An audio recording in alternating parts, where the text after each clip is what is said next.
on, everyone? Vinny here with Kelly T's Black Metal Reviews. I have a very special guest with me tonight. We are conducting an interview via Zoom with the wonderful, amazing Jonathan Fraser. His latest release, Heaven is at a Distance, was fucking brilliant. I reviewed it just a few months ago. I know everybody really dug what you were doing, Jonathan, and I am one of those people. Just an amazing record.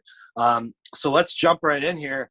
I want to start out by asking you about your influences. How did you get into black metal? How did this become your niche?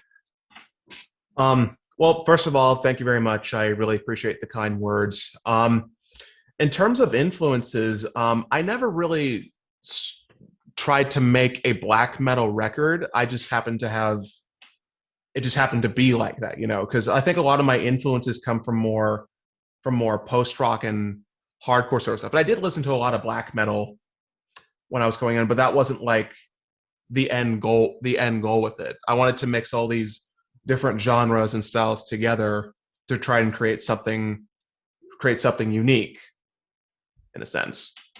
Yeah, I think you executed that perfectly, because if there's one thing that Heaven is at a Distance displayed was uniqueness. It's like nothing else in the scene or in the genre, in my opinion. I mean, some of your instrumental compositions are absolutely brilliant. I mean, there's a clear classical influence there as well. So do you have a background in classical instrumentation at all, or composition? I don't really have a background regarding that, but I did have to study up on some classical musicians for college, because I did take a music theory. I did take like a introduction to music terminology or something of that range. So I was introduced to a lot more classical musicians from that. The one that really sticks out to me that kind of played a part on the record was Chopin, particularly on the track It Doesn't Matter What Happens to Me Anymore. That beginning chord progression, that's like right out of Chopin. That's really interesting. I'm a big Chopin fan. I love the Nocturnes. And now that you mention it, I think I did recognize that when I was doing your review last month. I'm pretty sure I noticed that as well. I'm not sure if I mentioned it, but I definitely noticed it. That's phenomenal. So the last album was super personal for you. I know that it's something that was really touching, and it definitely came out in the music. Do you want to just dive a little bit into that for people? If not, totally cool, but yeah. You're talking about Terry, correct? yes. Okay. So that I don't consider that to be a record or even just like a proper release for me. I find it to be like a whole different spectrum. That record I put out on the 1-year anniversary of her death, and it basically chronicled my experience from when she was sick and how, like, all the events leading up to her death. Like, if you look into it, there's a PDF that comes with it that details it a bit more, and it's very I talk about a lot of stuff in there. I confess a lot of shitty stuff in there, just because I didn't know how to handle things there. When you find out that your mother's going to die from this horrible disease and you have no control over it, you know, it fucks you up, and you don't make the most sound decisions doing that. So that was kind of like it was almost like a confession, as well as a documentation of all those events. Now, do you find that music is the most cathartic when it comes to releasing these types of emotional baggage? Or well, I've always had trouble expressing myself, even as a kid. When I was younger, I would try to articulate what I was feeling regarding a bunch of different ideas, and I just couldn't do it, and it was very, very frustrating. But sometime along the line, when I became maybe 12 or so, I discovered music, and it just clicked with me. So just like that, because all these different emotions I was feeling and all these different ideas, the music was able to almost skeletize those for me. It made them out to me. It shaped them. So like, and I art's meant to be interpreted, so it's all it's all it's all really fascinating.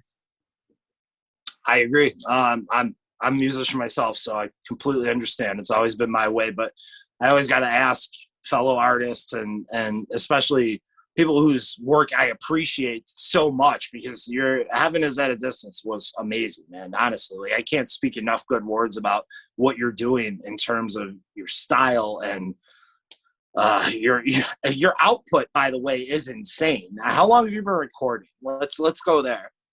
I put up my first demo when I was 14 years old. So that was in 2009.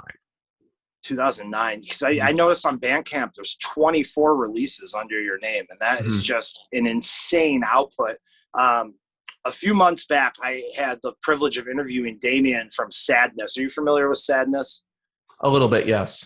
You guys have a really similar techniques in terms of the way you're making your compositions. It's very similar, similar sound, and I found the same thing with him in terms of the output is just magnificent. Now, I'm wondering if there's something to that in terms of emotional purity is able to allow for a greater musical release than people that are just kind of making music for the fuck of it. Would you kind of agree with that, that like real music comes from the heart as opposed to just coming from a bunch of chords and, you know, some slamming? Yeah, well, it comes from the heart. It comes from the intent, Yeah. you know, because if you want to put out something, if you want to put out, you know, the most vulnerable parts of yourself, I think that's what matters at the end of the day. Yeah, I agree with that. I mean, like, what the fuck's the point of doing it if you're not going to do it that way, you know? Exactly. What's the fucking point of anything if you're not going to put 100% into it? But exactly. we live in a world where we see people giving 50% constantly, and most of the time those are the people who garner adoration from the public, is the people who half-ass things, the people whose music means nothing. So when an artist is able to do something where it's so deep and so highly meaningful, you kind of hope that it's going to get the recognition that it deserves. And I mean, that's what I'm hoping for you. And I think that's why we're doing this interview, to follow up on the review. And correct. Yeah. Let's jump to this. What are you listening to now? What's latest in the tape deck or CD player, MP3s? What do we got? So the one that sticks out to me the most is Everywhere at the End of Time by The Caretaker. Have you heard of that one? I have not, no.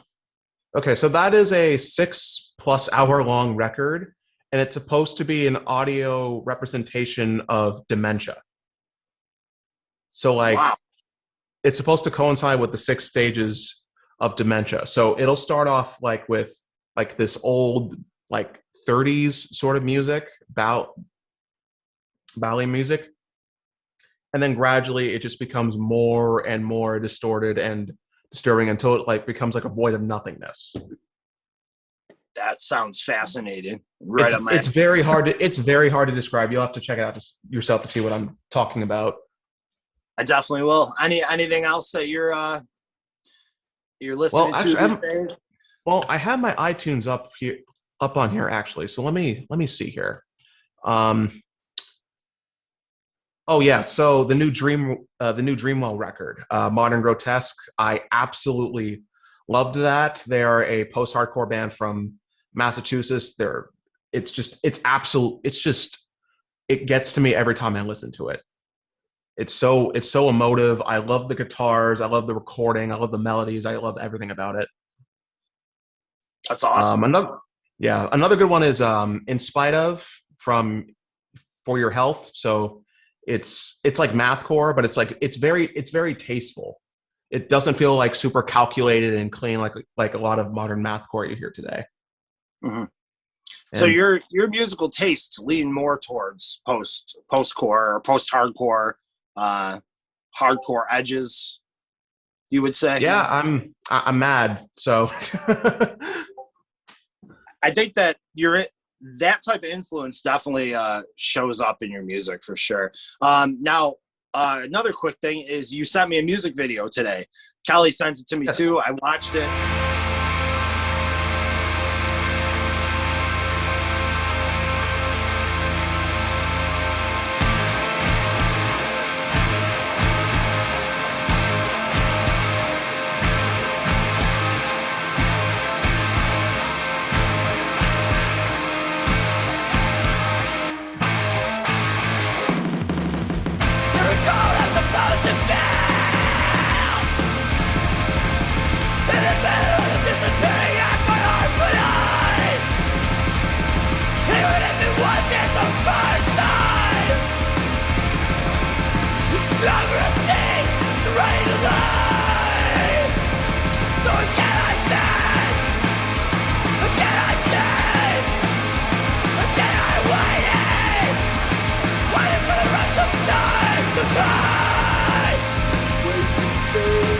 Awesome video, by the way, really cool. I know prior to this interview, you said there's a couple different versions that are circulating. How does that work?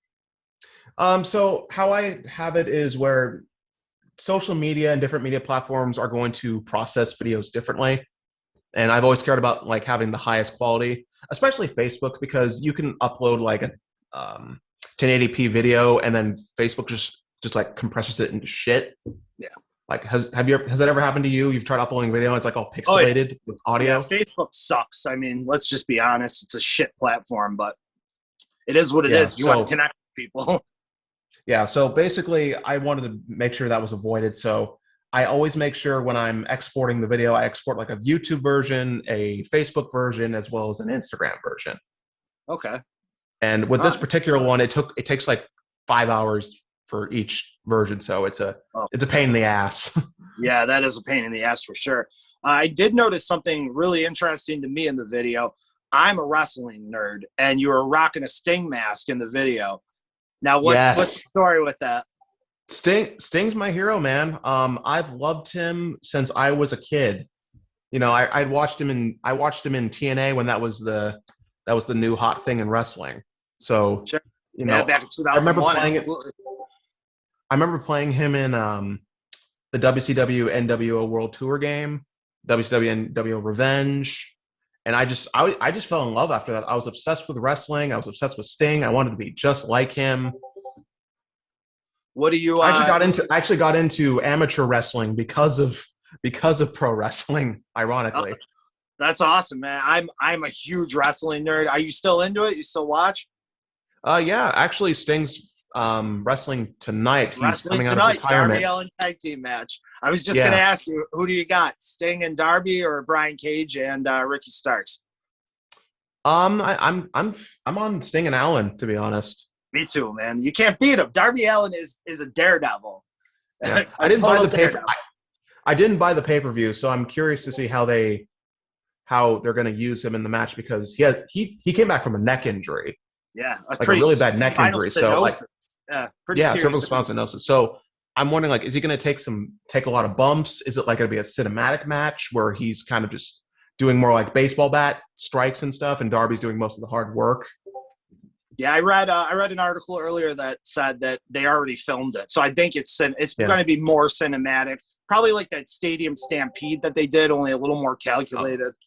That was awesome. He did take a power bomb from Cage. Was like, oh shit. Yeah. Is he all right? Dude, I saw that. I was like, oh my god, is he okay? I hope he's okay. So, well, let's get off the wrestling talks. I'm sure a lot of these black metal heads are going to be like, what the fuck are these guys doing? But I thought it was really cool that you put on the Sting mask, and I had to ask you about it. And like I said, the video was fantastic. Now, I guess we could wrap up. We covered a bunch of ground here, and let's just shoot it over to you. What do you got going on? What do you want to promote? What's new in your life? Well, right now I just want to promote the video. It should be up on Instagram by hopefully tomorrow. It actually finished rendering right now, so maybe we'll have it up tonight. So sweet. Hopefully with that out, I'll get some more people to listen to the record and get some more album sales regarding that. Well, I'm sure we can link that video in with this post when we throw it up. Definitely, yeah. I'm thinking about maybe doing a couple acoustic live performances. Maybe I'll stream that on Twitch or something like that. That'd be great. I'm right now trying to work out like a COVID concert with my band where we all record our parts at home and we all put them together in one video. You've seen those, right? Yeah, I saw Goldfinger, MXPX did it. I'm a punk guy. When I was, growing up, I was a punk Astronoid kid. did it. I still follow all that stuff. But yeah, I've seen that done before. It's really cool. I'm just not sure how the timing works, especially with delays, regarding the internet and stuff like that. Yeah. Oh, it's a click track. Yeah, that makes sense. Yeah, that's still got to be tough though, especially for drums and bass. So I'm still trying to figure out how to properly do it. Right now it's just 3 of us. Okay. We had a drummer at one point, but he ended up moving. So bassist is now the drummer. Okay. Yeah, drummers are the fucking worst. They're so unreliable. So don't even get me started. Oh, don't even get me started. When I tried to get the band together, my biggest struggle was finding a drummer.